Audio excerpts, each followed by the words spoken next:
পিরোজপুর জেলা শেষ করে এখন আমরা বরগুনা জেলায় প্রবেশ করলাম।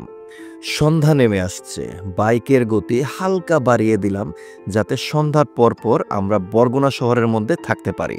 রাস্তা মোটামুটি খালিই ছিল, বেশি একটা যানবাহন চোখে পড়েনি। একসময় সন্ধ্যা নেমে এলো, বাইকের আলো দিয়ে রাস্তা তখনও দেখা যাচ্ছিল ভালোভাবেই।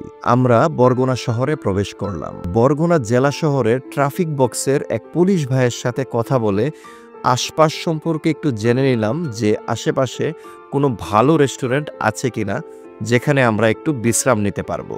শহরে প্রবেশের পর মনে হচ্ছিল আমাদের একটু ফ্রেশ হওয়া দরকার। এখন কি করব? এখানে তো আর হোটেল ভাড়া নিব না আমরা, কারণ আমরা রাতের মধ্যেই কুয়াকাটার উদ্দেশ্যে রওনা দিব।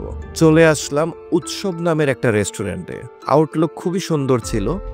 এখানে এসে মোবাইল চার্জ দেওয়া থেকে শুরু করে ফ্রেশ ট্রেশ হয়ে আমরা এসে বসলাম। চিন্তা করতে লাগলাম যে কিছু একটা তো অর্ডার দেওয়া লাগে, না হলে বিষয়টা কেমন হয়ে গেল না। আমরা ফালুদা অর্ডার দেই। জীবনের প্রথম এরকম উদ্ভট টাইপের ফালুদা খেলাম। উল্লেখযোগ্য বিষয় হচ্ছে সেলফি প্রেমী বা ছবি তোলার জন্য যারা এই ফালুদা নেবেন দেখতে খুবই সুন্দর লাগবে। ফালুদার সাথে ছবি আপনাদের ভালোই আসবে।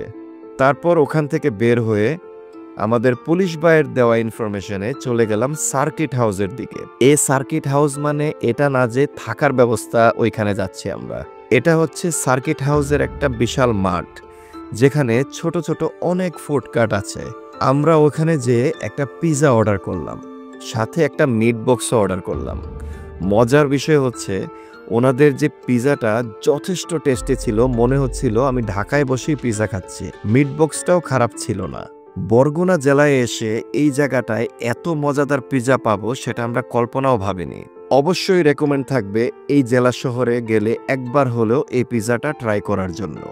খাওয়া দাওয়া শেষ, সোনার বাংলাদেশ। তারপর ওখান থেকে বের হয়ে আমরা রওনা দিলাম কুয়াকাটার উদ্দেশ্যে। বরগুনা থেকে কুয়াকাটা যাওয়ার যে রাস্তাটা ভিডিওতে হয়তো বোঝা যাচ্ছে না ওইরকম, কিন্তু ট্রাফিক ওয়ার্মিং লাইটগুলা ডিভাইডারের মতো কাজ করছিল, দেখতে খুবই সুন্দর লাগছিল। আস্তে আস্তে আমরা ফেরিঘাটে চলে আসলাম, কিন্তু এখানে এসে আমরা তো সিস্টেমে পড়ে গেলাম। ফেরি নাকি চলে গেছে অনেক আগেই, এখন ট্রলার ছাড়া উপায় নাই। কি করার, ট্রলারে উঠেই আমরা রওনা দিলাম নদীর ওই পারে যাওয়ার জন্য। অন্ধকার অবস্থায় দেখতে নদীটাকে অনেক ভয়ঙ্কর লাগছিল। কখন যে কি হয় আল্লাহ তাআলা ছাড়া কেউ জানে না। এইবার ট্রলারে উঠে আরো বেশি ভয় লাগা শুরু করলো, যেটা আমি আমার বন্ধু শিকদার সাহেব আরিমন ভাইকে বলছিলাম না, কারণ ওরাও হয়তো ভয় পেতে পারে। ট্রলার যখন পারে ভিড়লো মনে হচ্ছিল হাফ ছেড়ে বাঁচলাম।